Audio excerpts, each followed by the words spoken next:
ina fata an gane ka san abu uku ne mutum da yayi daya wala ban majin abin da ya ce a radin shi dan ban yiwa in saurare shi na daya kawai a cikin wa'azinka kawai ka zo zaka yi maradi kana kawai hoto na sai na ji ka faɗi tatsi ne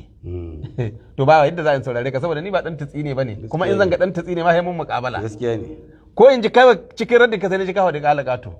shi ba kaga ba yadda za in saurare ka ka ja ko kalma ɗaya ta ka har abada ban ji saboda kai da yan kalakato da kake ni ko ba dan kalakato bane in na ga dan kalakato ma sai mun yi muƙabala da shi na ga bashi yana kan kuskure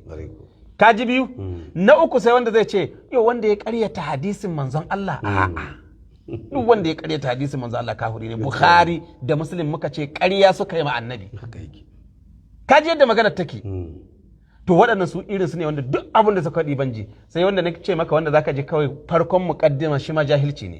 yana fara magana ka ji jahilci to kaga wannan shi bai kamata ka saurare shi ba kwata kwata